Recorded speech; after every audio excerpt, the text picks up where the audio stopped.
When you win a match in pro wrestling, you better make sure that the move you use to win the match is impressive. Sadly though, these finishers are the worst that WWE fans have ever seen. Full Nelson Face Crusher. As if you needed more reasons to dislike The Miz, his finisher kinda sucks. While the theory of the move may be sound, it's in the execution where you realize how bad it is.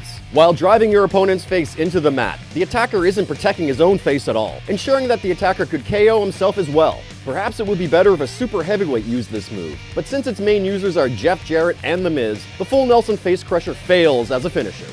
Saxtonation. Could someone please explain to the world what in the blue hell this move is? Saxton, you have a live mic every Monday. Help us out here. Before he became the butt of everyone's jokes on Monday Night Raw, Saxton was a wrestler on the original version of NXT. He was forgettable for the most part, but his finishing move has fans baffled to this day. It starts as a half Nelson, morphs into a face crusher, but at the last second turns into a side effect. As a skateboarding move, 10 on 10. Wrestling move, not even a 1. The check into the boards. We get it, Goon, you're a hockey player. The Goon was a former hockey player who got rejected by the NHL because he was too violent. He may have been too violent for hockey, but he seemed too tame for WWE, as his finisher was an anemic tackle into the ring apron. Yes, we said ring apron, meaning he won his matches via countout. Not that he would ever be in one, but what if he was in a title match? Airplane spin. We love us some Daniel Bryan, but not even the Yes-Man could get us to respect this move. Bryan would bust out the move on occasion throughout his career, but never used it as a finisher. Longtime WWE announcer Gorilla Monsoon did though. Before Monsoon was screaming about miscarriages of justice, Monsoon was one of the most feared villains in the 1960s. He looked the part, but his finisher was a damn airplane spin. Making your opponent really dizzy shouldn't be a finisher for a 300-pound plus hairy monster. Samoan Spike.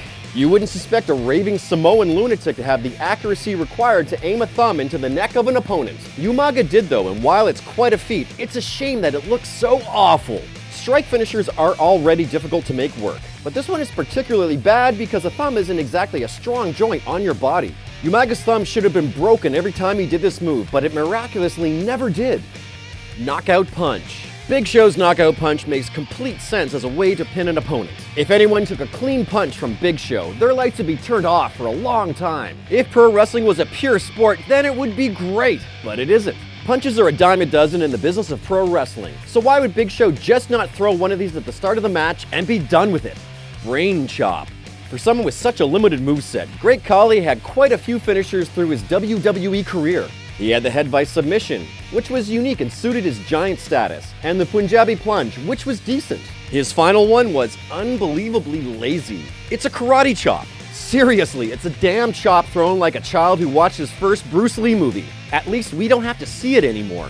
Big ending. After being placed on Big E's massive shoulder, the New Day's muscle drops down to the mat, and we suppose the idea is that the opponent's face takes the brunt of the impact. Instead though, it looks like Big E himself takes most of the damage. It works when in tandem with a DDT from a tag partner, but on its own, it's a big disappointment.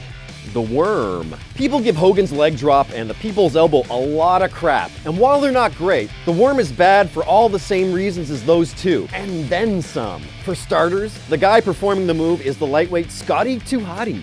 Secondly, Hottie takes at least 30 seconds between performing the move, before finally landing a pathetic chop. Put next to the comparatively short times of the People's Elbow and leg drop, that's awful. Yet somehow, it was over with fans.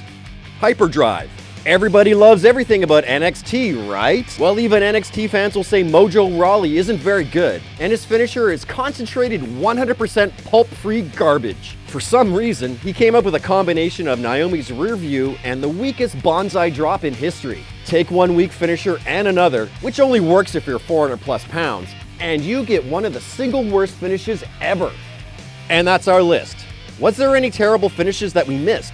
Let us know in the comments section, and don't forget to like this video, share it, and subscribe to TheSportster. See you next time!